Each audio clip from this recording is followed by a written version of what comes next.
Shri Sunil Tatkare ji.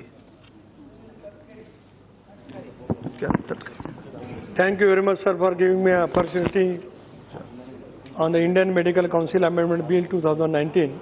I thanks to my leader Supriya ji also. The National Medical Commission Bill is unlikely to provide a dynamic new thrust to the medical care in India. There is no doubt that the Medical Council of India has outlived its utility and should be reformed or replaced. The remit of the proposed new body, the National Medical Commission, should be clear, direct and workable. A regulatory body should be expected only to regulate, not to formulate the policy, which is the function of the Parliament and requires inputs from a number of the sources, preferably with a different points of view. The fundamental flaw in the proposed medical commission is the lack of the clarity of the function. Unfortunately, the National Medical Commission Bill 2017, in a chapter titled Power and the Functions of the Commission, the phrase laid down policy occurs repeatedly. The Commission is also expected to assess the requirements of the healthcare, including human resources. Such complex tasks, which requires inputs from multiple agencies, will be done poorly, if at all, by the Commission. The Commission should only be expected to monitor and regulate the training of healthcare personnel and maintain professional standards.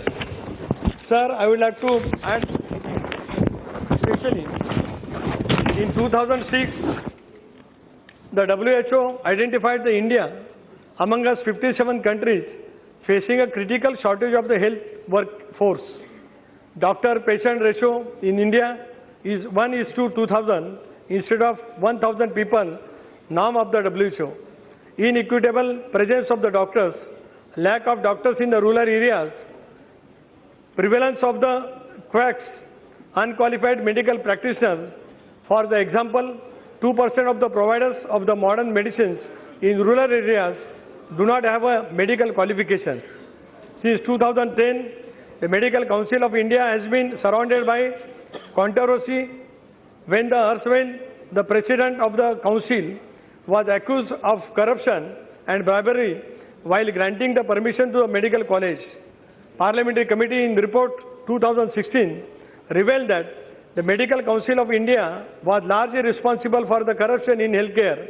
It is observed that MC has failed in its duties in setting up high standard in healthcare. Dissolving the MCI and the proposed appointment of the members of NMC by the centre would be adversely affect the functioning of the medical profession. This would make the body completely unanswerable to the bureaucracy and non-medical administrations. Further, it will also give greater control to the government in running the commission. There will be inadequate representation of the states. Lack of clarity on the functions of the NMC is the major issue. The bill mandates NMC with laying down policies and assessing requirements in healthcare, including human resources. These tasks, however, require inputs from multiple agencies. Assessing these tasks, the Commission will render poor results. The Medical Advisory Council has not been given autonomous status. It includes NMC members as its ex-officio members and headed by chairperson of NMC.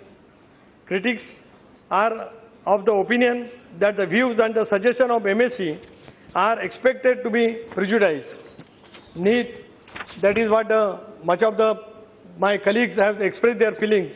NEET replaces all state-based medical entrance exam and has been highly criticized as it violates the state rights. Further, it is considered to be highly biased and disadvantageous for non-CBSE students. The bill fails to provide a holistic approach to the healthcare. It excludes nurses, paramedics and other medical professionals from its ambit. Increased number of the doctors, more the doctors and implementing proper training in their respective fields. presence of the public and the private healthcare to remote of regions. The problem of the brain drain should be addressed. Immigration of the doctors is major factor of contributing to shortage of the doctors. Further, the issue of the reluctance of service in rural areas should be addressed. NMC should limit immigration of the newly graduated doctors. The bill should be included paramedics, nurses and other medical professionals under its ambit. There is a need to revamp the admission test system. Further, there is no scope of testing ethics of aspirants. Countries like Thailand successfully adopted the measures to limit immigrations of the doctors in 1972. Their policies mandates 3 years of the government work for all postgraduates. The first year is spent in provisional hospitals, while the second and the third years is spent in rural community of the hospitals. So such rules should be strictly followed in our country also. Sir, I would like to suggest one thing. In my area, when I happen to be the finance minister of the state of Maharashtra, because of my leader, Honorable Pawar Sahab, at that time I had sanctioned one medical college in the Raigad area. I will urge to the central government that through you, that medical college in my Raigad district should come in the force in the new new year. I would like to request you, sir, there are a number of medical practitioners in this August house. If at all any one of two which you select, that is your prerogative right.